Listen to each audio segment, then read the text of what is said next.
میں ذرا قوموں کے عروج اور زوال کی تھوڑی سی بات آپ کے سامنے رکھتا ہوں، اور یہ صرف میں آپ کی یاد دہانی کے لیے، ورنہ ہمارے قرآن کے آغاز میں سورہ بقرہ کو اگر پڑھا جائے نا تو سورہ بقرہ ہمیں بنی اسرائیل کے عروج و زوال کی ساری کہانی بتاتی ہے۔ اسی وجہ سے تو ہم کہتے ہیں قرآن مجید پڑھو، یہ کتاب ہمیں کامیابی کے زینے چڑھا سکتی ہے۔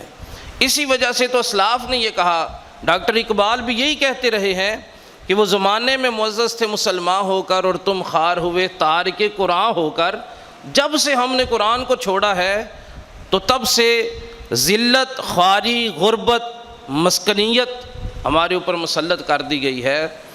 تو قرآن ہمیں بتاتا ہے، دیکھیں قرآن مجید میں فرمایا گیا فَاعْتَبِرُوا يَا أُولِي الْأَبْصَارِ، اے لوگو، اے آنکھوں والو، عبرت حاصل کیا کرو۔ ایک بندہ ایک رستے پہ چلا تھا، رستے میں یہ اس کو پریشانی آئی، رستے میں یہ مسائل ہیں، تو بھائی تم اگر اس رستے پہ جانے لگے ہو تو اس کے تجربات سے فائدہ اٹھا لو۔ وہ اس رستے پہ چلا تھا، اس کو یہ پریشانیاں آئی ہیں، اب تم یا تو ان پریشانیوں کے حل کا کوئی تدارک کر لو، پریشانیاں حل کرنے کا طریقہ اختیار کر لو، یا پھر رستہ بدل لو، کسی اور رستے پہ اپنی منزل کی طرف گامزن ہو جاؤ۔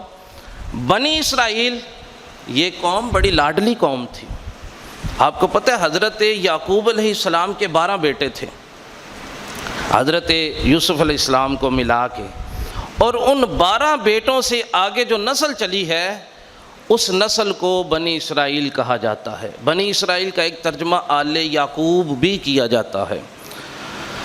تو حضرت یوسف علیہ السلام اور دیگر جو ان کے بھائی تھے، ان کی نسل سے بنی اسرائیل چلی، اور پھر حضرت یوسف علیہ السلام کی بات سب کو معلوم ہے، بچے بچے کو پتہ ہے کہ وہ مصر کیسے پہنچے، اور پھر مصر میں جا کر کے قید کی، صعوبتیں بھی برداشت کی، اور پھر ایک وقت آیا کہ رب تبارک و تعالی نے اپنے نبی کو مصر کا بادشاہ بنا دیا۔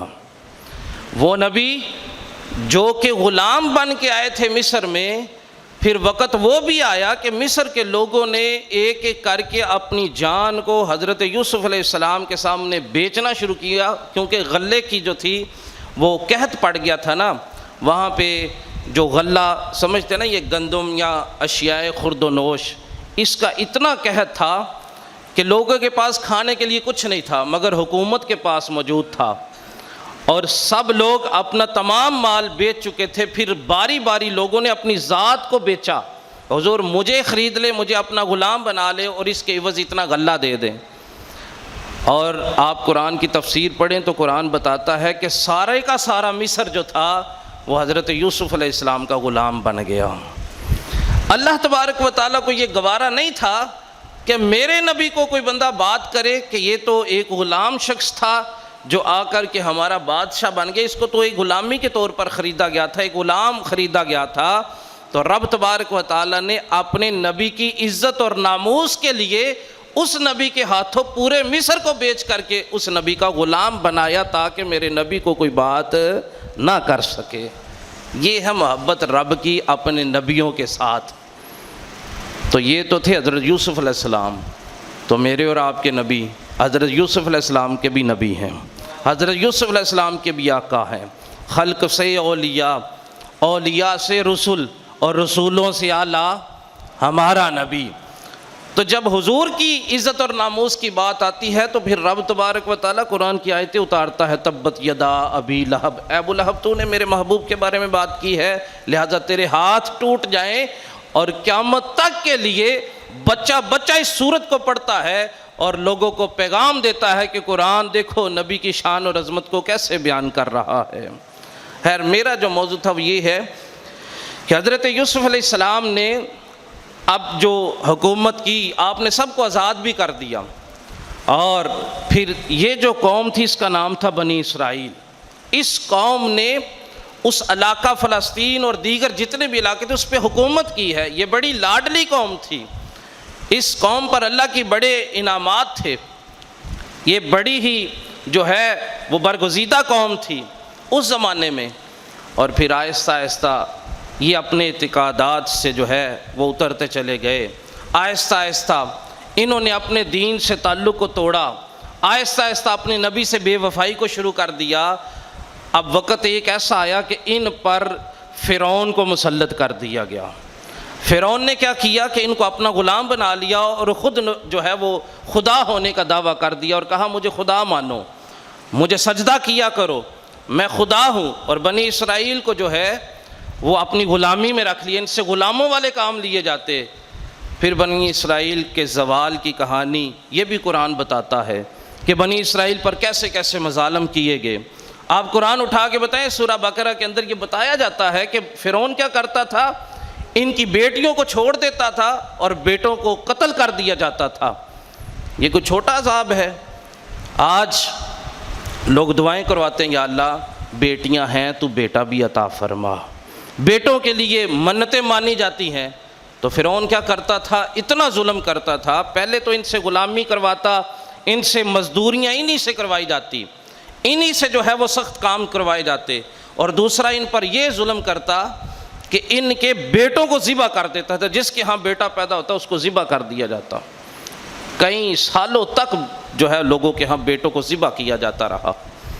یہ قرآن بتاتا ہے کہ ان کو ذبح کیا جاتا بیٹوں کو، اور بیٹیوں کو چھوڑ دیا جاتا۔ پھر اللہ تبارک و تعالیٰ نے موسیٰ علیہ السلام کو بھیجا، اور موسیٰ علیہ السلام نے بھی جو فرعون کے سامنے دعویٰ کیا تھا وہ قرآن کے اندر موجود ہے۔ آپ نے یہی فرمایا تھا کہ ایک تو بات یہ ہے کہ یہ خدائی کے دعوے سے دستبردار ہو جا، تو بھی اللہ کا بندہ ہے، ہم بھی اللہ کے بندے ہیں، اس رب وحدہ لا شریک کی عبادت شروع کر دے۔ یہ کہا تھا، یہ سورہ بقرہ اس بات پہ جو ہے وہ دلیل دیتی ہے۔ اور دوسری بات دوسرا جو حضرت موسیٰ علیہ السلام نے کہا تھا، آپ نے فرمایا میری قوم اور مجھے تو چھوڑ دے، ہمیں الگ کر دے۔ اب حضرت موسیٰ علیہ السلام پر کون کون سے مظالم نہیں ڈھائے گئے، یہ قرآن بتاتا ہے سورہ بقرہ۔ میں بار بار سورہ بقرہ اور قرآن کا نام اس وجہ سے لے رہا ہوں کہ آؤ ہم سب بھی آج ارادہ کر لیں کہ ہم نے قرآن کی طرف رجوع کرنی ہے۔ آؤ اپنے بچوں کو قرآن کی تعلیم کے زیور کے ساتھ آراستہ کرنا ہے۔ آؤ اگر میری زندگی کے جتنے بھی سانس باقی ہیں، اب باقی کے سانس قرآن کو سمجھنے سمجھانے میں لگا دینے ہیں۔ اور یہ چھوٹی بات نہیں، میرے اور آپ کے آقا نبی رحمت صلی اللہ علیہ وسلم نے فرمایا خیرکم من تعلم القرآن وعلمہ۔ دیکھیں میں اور آپ اگر دنیا سے رخصت ہوں اور ہم وہ کام کر رہے ہوں جس کو حضور نے فرمایا بہترین کام ہے۔ کس نے فرمایا؟ حضور نے فرمایا، امام الانبیاء نے فرمایا، مخبر صادق نے فرمایا، سچی خبر دینے والے نے فرمایا کیا؟ خیرکم، تم میں سے بہترین شخص وہ ہے۔ تو میں اور آپ دنیا سے جاتے ہوئے اگر وہ بہترین کام کر رہے ہوں تو پھر رب کی رحمت کیوں نہ ہمیں آگے بڑھ کے جو ہے وہ پکڑ لے گی؟ پھر کیوں نہ فرمایا جائے گا یا ایتھا النفس المطمئنہ ارجعی الی ربک راضیۃ مرضیہ، اے نفس مطمئنہ تو آ گئی ہے، آ جا، تیرا رب تجھ سے راضی ہے، تو اپنے رب سے راضی ہے۔ دیکھیں نا، قرآن پڑھتے پڑھاتے اگر زندگی گزر جائے، اور پھر یہ ایسا نہیں ہے کہ آپ قرآن کی تلاوت کر رہے ہیں، سن رہے ہیں، پڑھ رہے ہیں تو صرف پڑھنے پڑھانے سے کچھ نہیں ہوگا۔ خدا کی قسم آپ تلاوت کرنا تو شروع کریں، دیکھیں پھر رب کیسے کامیابیاں آپ کو عطا کرتا ہے۔ خود بخود قرآن آپ کو اس بات پہ موٹیویٹ کرے گا کہ تو میری تلاوت کرتا ہے، مجھے سمجھنا بھی شروع کر دے۔ اور جس دن قرآن کو سمجھنا میری ملت کے نوجوان نے شروع کیا تو پھر ایسا انقلاب برپا ہوگا کہ پھر دیکھیے گا پھر کائنات کے اندر صرف اسلام کا ہی نام ہوگا۔ تو پھر آؤ آج یہ ارادہ کر لو کہ جتنی زندگی باقی ہے اب قرآن کے لیے وقف کرنی ہے، خود بھی سیکھنا ہے، سکھانا بھی ہے۔ اگر سیکھا ہوا ہے تو سکھانا شروع کر دیں، اگر ترجمہ پڑھا ہے تو تفسیر پڑھنی شروع کر دیں، تفسیر پڑھی ہے تو پڑھانی شروع کر دیں۔ آئیے چلتے ہیں پھر اپنے موضوع کی طرف۔ بنی اسرائیل، یہ سورہ بقرہ کے 40 رکوع ہیں، اور ان میں سے اکثر رکوع جو ہیں ان میں ذکر بنی اسرائیل کا ہی ہے۔ اور کیوں ہے؟ اور قرآن کے آغاز میں ہی ہے، اس وجہ سے کہ ہمیں بتایا جائے کہ بھائی یہ قوم اس رستے پہ چلی تھی، پہلے تو بڑی عروج پہ تھی، اور پھر عروج پہ جا کے اس نے جو اعمال کیے تھے اس کی وجہ سے رب تبارک و تعالیٰ ایسا ان پر ناراض ہوا کہ رب نے قرآن میں فرما دیا پھر میں نے ذلت اور مسکنت جو ہے ان پر مسلط کر دی ہے، اور قیامت تک کے لیے ان کو ذلیل اور خوار کر کے دکھاؤں گا۔ یہ کس وجہ سے ہوا؟ یہ رب تبارک و تعالیٰ نے سورہ بقرہ کے اندر ہمیں بتایا ہے۔ پھر وہی بنی اسرائیل حضرت موسیٰ علیہ السلام کے ساتھ مل کے پھر ان کو آزادی ملی، رب تبارک و تعالیٰ نے کرم کیا ان پر، اور موسیٰ علیہ السلام ان کو لے کر کے دریائے نیل کا بھی ذکر آتا ہے، بحر کلزم کا بھی ذکر آتا ہے۔ خیر ہم یوں کہہ لیتے ہیں کہ سمندر کے کنارے پہ آ گئے، اور ایک ایسا منظر تھا وہاں پہ کہ سامنے سمندر ہے، پیچھے فرعون کی فوج ہے، اور حضرت موسیٰ علیہ السلام کے ساتھ یہ بنی اسرائیل کے لوگ ہیں جو آزادی کی کوشش کر رہے تھے۔ کس سے آزادی؟ فرعون سے آزادی۔ فرعون کیا کرتا تھا؟ بیٹوں کو ذبح کر دیتا تھا، ان سے مزدوریاں کرواتا تھا۔ تو پھر رب کے نبی کے ساتھ مل کے جب انہوں نے آزادی کی کوشش کی تو پھر ایک ایسا موقع آیا کہ جہاں پہ سامنے بھی موت تھی، پیچھے بھی موت تھی۔ جب سامنے بھی موت ہو، پیچھے بھی موت ہو، اس وقت اگر سہارا یاد آتا ہے یا سہارا کوئی کام آتا ہے تو وہ اللہ کا نبی کا سہارا کام آتا ہے، اللہ کے نبی کا سہارا کام آتا ہے۔ قوم نے حضرت موسیٰ علیہ السلام کی طرف رجوع کی، یہ نہیں کہا کہ بھئی ہم خود ہی چھلانگے لگا جاتے ہیں، ہم خود ہی یہ کر لیتے ہیں وہ کر لیتے ہیں، نہیں، اللہ کے نبی کی بارگاہ میں حاضر ہو گئے۔ تو میرا رب قرآن میں یہی تو کہتا ہے کہ وَلَوْ أَنَّهُمْ إِذْ ظَلَمُوا أَنفُسَهُمْ جَاءُوكَ فَاسْتَغْفَرُوا اللَّهَ وَاسْتَغْفَرَ لَهُمُ الرَّسُولُ لَوَجَدُوا اللَّهَ تَوَّابًا رَحِيمًا۔ لوگو اگر تم اپنی جانوں پہ ظلم کر بیٹھو تو پھر آ جاؤ میرے محبوب کے در پر، جاؤ کا فَاسْتَغْفَرُوا اللَّهَ، پھر اللہ سے استغفار کرو، اور پھر میرا محبوب بھی تمہاری جو ہے سفارش کر دے۔ لَوَجَدُوا اللَّهَ تَوَّابًا رَحِيمًا، لام تاکید کی ہے، جب میرا نبی تمہاری سفارش کرے گا پھر تمہارا رب تم پر رحمتوں کے دروازے کھول دے گا، تمہاری توبہ کو بھی قبول فرمائے گا۔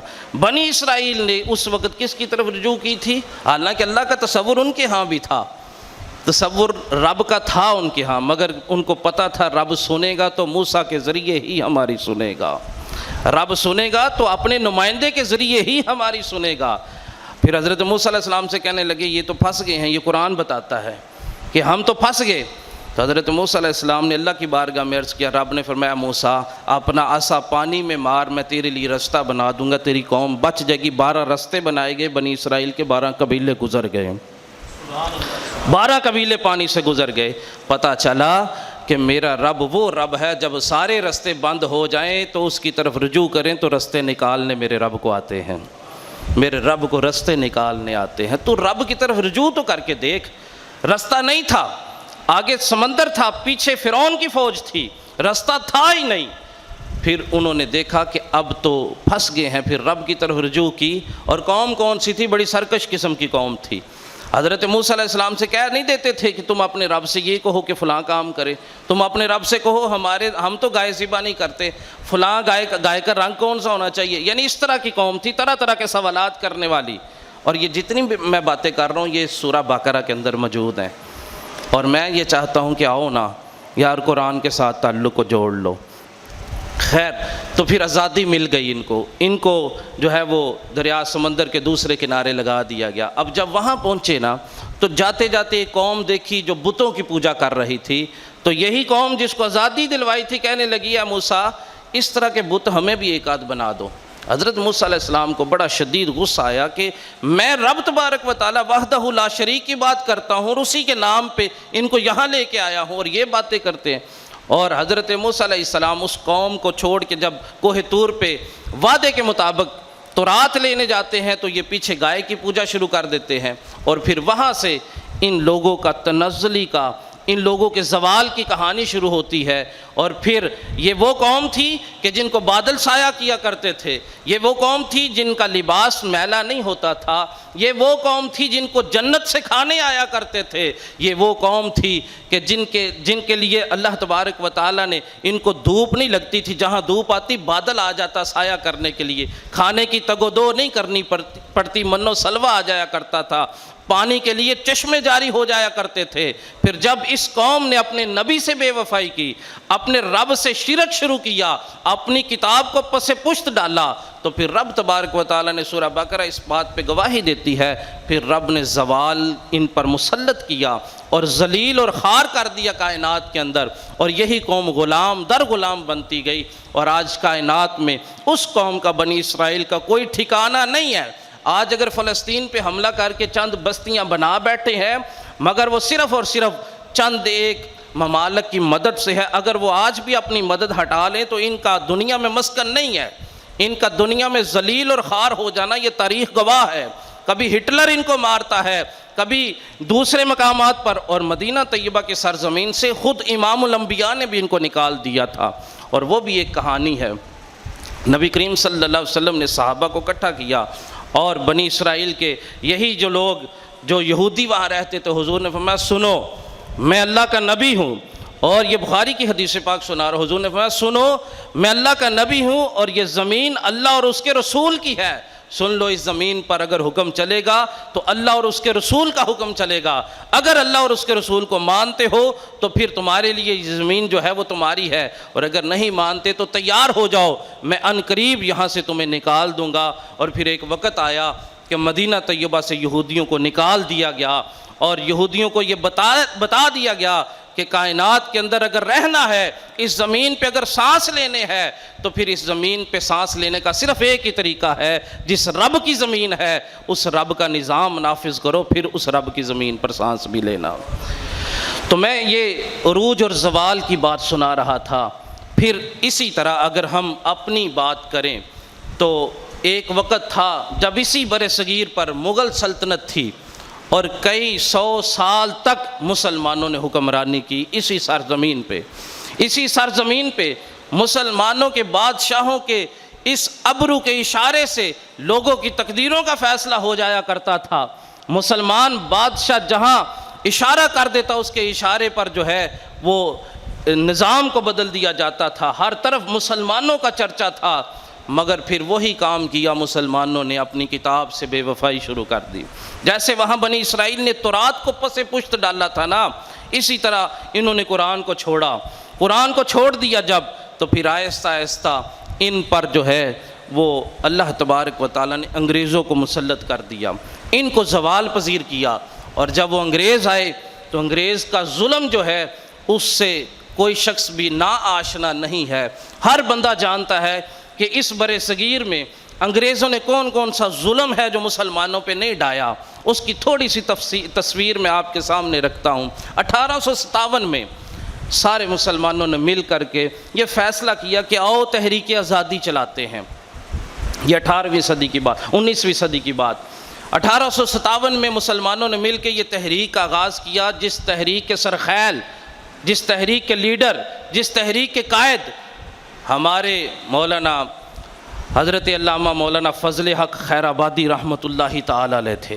آج مجھے افسوس سے کہنا پڑتا ہے کہ تحریک آزادی کے جو اصل ہیرو تھے مولانا فضل حق خیر آبادی، آج کثیر تعداد ہماری ایسی ہے جس کو پتہ ہی نہیں ہے کہ مولانا فضل حق خیر آبادی نے کیا کیا تھا، انہوں نے کیا فتویٰ دیا تھا برٹش حکومت کے خلاف، اور اس فتوے پر کس کس کی تصدیقات موجود تھی، اس فتوے کا متن کیا تھا، اور اس فتوے کی پاداش میں ان کے ساتھ کیا کیا کیا گیا۔ آج ہماری نوجوان نسل کو یہ نہیں پتہ، ہمیں یہ تو پتہ ہے 14 اگست آ رہی ہے 2 دن کے بعد، اور ہم نے جھنڈے بھی لگانے ہیں، ہم نے جو ہے وہ باجے خرید لیے ہوئے ہیں، ہم نے پٹاخے بھی پھوڑنے ہیں، ہم نے جی ٹی روڈ پہ جا کے ہلڑ بازیاں بھی کرنی ہے۔ ہمارے یہاں تو اتنی ہلڑ بازی نہیں ہے، آپ لاہور چلے جائیں، کراچی چلے جائیں، آپ اس رات ایک جگہ سے دوسری رات نہیں جا سکتے۔ میں ایک دفعہ 14 اگست کے موقع پر لاہور تھا، تو میں نے سمن آباد سے ماڈل ٹاؤن جانا تھا، سمن آباد سے جوہر ٹاؤن جانا تھا، مگر میں ساری رات ٹریفک میں پھنسا رہا، نہیں جا سکا۔ کیا وجہ تھی؟ یہ جی جشن آزادی منایا جا رہا تھا۔ تو مولانا فضل حق خیر آبادی نے جب اس وقت 1857 میں فتویٰ دیا تھا برٹش حکومت کے خلاف، تو برٹش حکومت نے ہمارے علماء کو پکڑ کر کے کالے پانی کی سزائیں دی۔ مولانا کفایت علی کافی کو وہاں شہید کیا گیا۔ ہمارے علماء کو تاریخ میں لکھا ہے کہ 1857 میں جو علماء نے آزادی کی کوشش کی تھی اور برٹش حکومت نے اس کوشش کو کچل دیا، اور کچل دینے کے بعد تاریخ میں لکھا ہے کہ 20,000 سے زائد علماء کو شہید کیا گیا، 20,000 سے زائد علماء کو شہید کیا گیا۔ علامہ فضل حق خیر آبادی کو بھی طرح طرح کے جو ہیں وہ ان پر ظلم کیے گئے۔ تو پہلا وہ شخص کہ جس نے تحریک آزادی کا برصغیر کے اندر آغاز کیا تھا وہ علامہ فضل حق خیر آبادی ہیں، آج میں بتاتا چلا جاؤں۔ اور پھر جب یہ آزادی کی تحریک کو کچل دیا گیا تو ہماری تاریخ بری ہے اس بات سے کہ جب بھی مسلمانوں کو دبایا گیا ہے تو اللہ کے فضل سے مسلمان قوت اور طاقت کے ساتھ پھر ابھر کر سامنے آئے ہیں۔ جب بھی مسلمانوں کو دبانے کی کوشش کی، رب نے اس قوم کو جو ہے پھر قوت طاقت عطا فرمائی اور اس نے بھرپور حملہ کیا ہے۔ اور علامہ اقبال نے یہی تو کہا ہے کہ شاہین اپنے شکار پر جب حملہ کرتا ہے، پہلا حملہ ناکام ہو تو پھر پلٹ کے آتا ہے، پھر حملہ کرتا ہے، پھر پلٹ کے آتا ہے، پھر حملہ کرتا ہے۔ تو یہ کوئی ناکامی نہیں ہے، یہ تو شاہین کے لیے ایک ورزش ہے، اس کے خون کو گرم رکھنے کا ایک طریقہ ہے۔ اور پھر آخرکار شاہین اپنے ٹارگٹ پہ، اپنے شکار پہ جپٹتا ہے اور پھر رب اس کو کامیابی عطا فرماتا ہے۔ علامہ نے یہی تو ہمیں پیغام دیا، شاہین بنو، شاہین بنو اور اپنی آزادی چھین کے لے لو۔ اور پھر 1857 کے اس عمل کے بعد جب مسلمان پھر متحد ہوئے، مسلمان جو ہیں ان کو اور کوشش کی۔ اور یہاں پہ میں رک کے ایک بات سناتا ہوں، حضرت فاروق اعظم رضی اللہ تعالی عنہ۔ اب میں آپ کو بات یہ بتانے لگا ہوں کہ کامیابی کیسے ملتی ہے۔ حضرت سیدنا فاروق اعظم رضی اللہ تعالی عنہ کے غلام، ان کا نام تھا اسلم رحمۃ اللہ تعالی علیہ۔ آپ کہتے ہیں کہ ایک مرتبہ حضرت فاروق اعظم اپنے دوستوں کے ساتھ بیٹھے تھے اور المستدرک کے اندر یہ بات لکھی ہے، کہنے لگے کہ حضرت فاروق اعظم نے فرمایا بھائی اپنی اپنی دل کی خواہش بتاؤ۔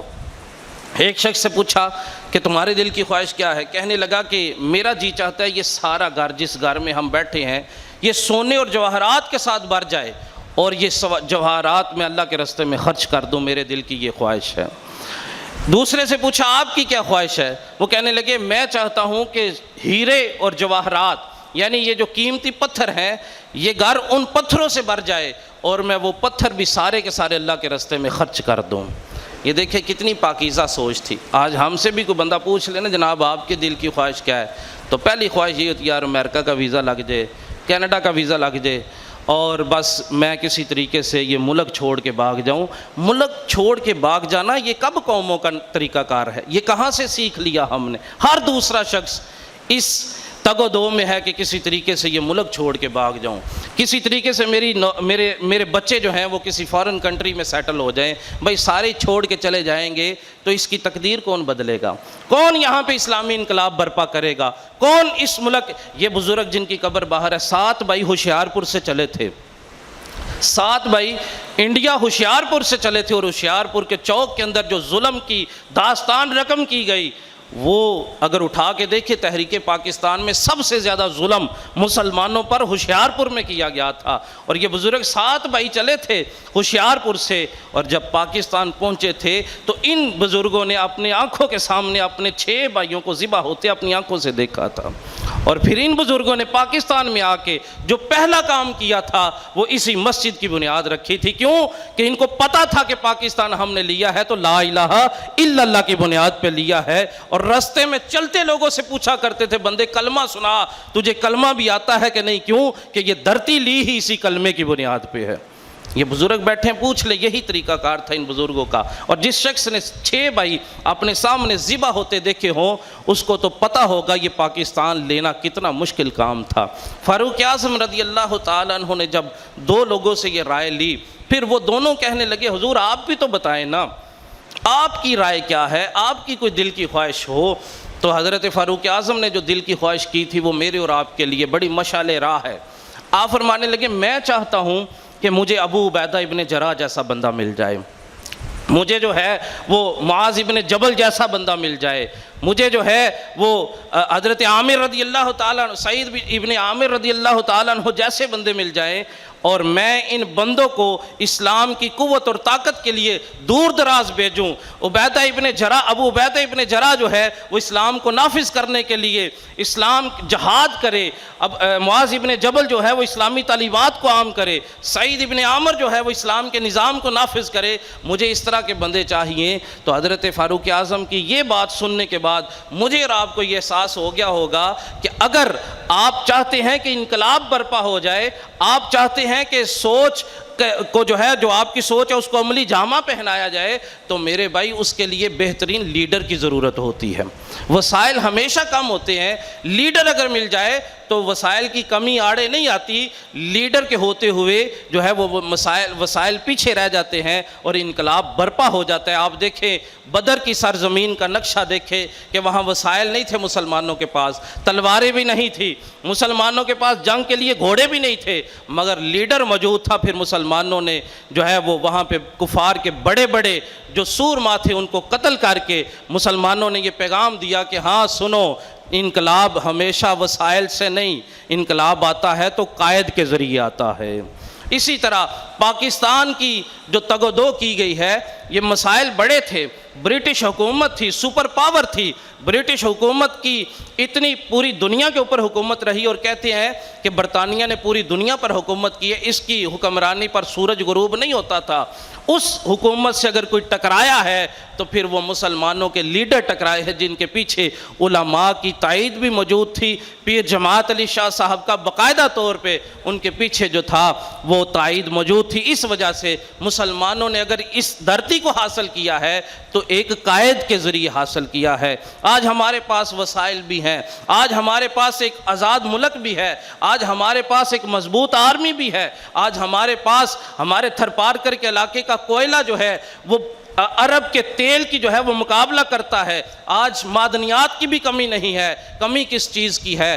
کمی ایک لیڈر کی کمی ہے۔ کمی کس چیز کی ہے؟ کمی ہماری فکری انتشار کی کمی ہے، آج فکری جو ہے یکجہتی کی کمی ہے۔ آج میں اور آپ فکری طور پر منتشر ہو چکے ہیں، آج ہمارے نظریات کو جو ہے وہ بے یقینی میں تبدیل کر دیا گیا ہے۔ آؤ، جو آج سے 76 سال پہلے مسلمانوں کا نظریہ تھا، سارے کے سارے مسلمان ایک بات پہ متفق تھے کہ ایک ہی خدا ہے، ایک ہی کتاب ہے، ایک ہی نبی ہے، اور ہم نے ملک لے کے رہنا ہے۔ آج فرقوں میں بٹ گئے، قوموں میں بٹ گئے، اس وجہ سے آج ہم ترقی نہیں کر پا رہے۔ علامہ اقبال نے بھی یہی پیغام دیا تھا اس وقت کے مسلمانوں کو، با مصطفیٰ بارساں خیش راہ کے دیں ہما اس، لوگوں سنو، تم سارے کے سارے بڑی کوشش کر رہے ہو، آؤ سارے مدینے کے مرکز کے پیچھے لگ جاتے ہیں، آؤ مدینے والے کو اپنا آقا مان لو، آؤ اسی محبوب سے تن من دن قربان کرنے کا وعدہ کر لو۔ با مصطفیٰ برساں خیش راہ کے دیں ہما اس، گر با او نہ رسیدی تمام بو لہبی است، سب کچھ بو لہب ہے، ابو لہب ہے سب کچھ، اگر وہاں نہیں پہنچتے آؤ حضور کے قدموں میں چلے جائیں، اور حضور کے قدموں میں ہی ہمیں آزادیاں بھی ملے گی، کامیابیاں بھی ملیں گی۔ تو آج سے 76 سال پہلے اسلاف نے اگر کامیابی حاصل کی ہے، آزادی حاصل کی ہے، یہ بڑا آج کا سیر حاصل جملہ بولنے لگا ہوں، اگر آج سے 76 سال پہلے ہمارے اسلاف نے آزادی حاصل کی ہے تو مصطفیٰ کی غلامی کر کے حاصل کی ہے۔ تو آج اگر میں اور آپ ذلیل ہو رہے ہیں تو ہم نے مصطفیٰ کی غلامی کو چھوڑ کے ضلالت کو لیا ہے۔ آؤ آج بھی حضور کے قدموں میں پہنچ جاتے ہیں، آؤ آج بھی حضور کے غلام جو حضور کے نظام کا نام کرتے ہیں، حضور کے دین کو نافذ کرنے کی کوشش کرتے ہیں، آؤ آج بھی انہی لوگوں کے پیچھے چلتے ہیں، پھر دیکھیے گا کیسے اس ملک کی تقدیر بدلتی ہے۔ اللہ رب العالمین مجھے اور آپ کو عمل کی توفیق عطا فرمائے، اور یہاں سے بھاگنا نہیں ہے، نہ خود بھاگنا ہے نہ بچوں کو بھاگنے دینا ہے، یہاں رہ کے باطل کا مقابلہ کرنا ہے۔ یار کیا ہو جائے گا؟ اگر مر جائیں گے تو شہید ہوں گے، اور شہادت ہے مطلوب و مقصود مومن، نہ مال غنیمت نہ کشور کشائی۔ بھاگ کے جان بچا لی تو 7 سال زیادہ زندہ رہ لو گے، بھاگ کے جان بچا لی تو کسی بیماری سے مرو گے۔ یہاں ڈٹ کے کھڑا ہو کے باطل کے خلاف مقابلہ کرتے ہوئے اپنے رب کے حضور جان قربان کر کے جائیں گے، اور جب جان قربان ہوتی ہے تو شہید کو پہلا انعام جو ملتا ہے وہ رب کا دیدار ملتا ہے۔ یہ جنتی جنت میں جائیں گے، اور ان کو جنت میں جانے کے بعد ساری نعمتیں ملنے کے بعد جو ملے گا نا وہ رب کا دیدار ملے گا۔ شہید جو ہے اس کا خون کا قطرہ بعد میں گرتا ہے، رب کا دیدار اس کو پہلے ہو جاتا ہے۔ تو بھاگنے والا تو بات ہی کوئی نہیں۔ مومن مسلمان یہ میدان جنگ چھوڑ کے بھاگتے ہی نہیں ہے۔ ہمارے تو حضور نے یہ فرمایا کہ جنگ کا میدان چھوڑ کے بھاگنا یہ مردوں کی عادت نہیں ہے۔ اب میدان جنگ بنا ہے ہمارا ملک، اور ہم بھاگ جانے والے نہیں، یہیں رکیں گے اور نظام مصطفیٰ کا نفاذ کر کے دم لیں گے انشاءاللہ۔ اور نفاذ کیسے ہوگا؟ وہ قرآن کے ذریعے ہوگا۔ اپنے بچوں کو اور خود قرآن کی تعلیم سے مزین کرو، اور پھر دیکھو رب کا نظام کیسے نافذ ہوتا ہے۔ اللہ ہمیں عمل کی توفیق عطا فرمائے۔ وما علینا الا البلاغ۔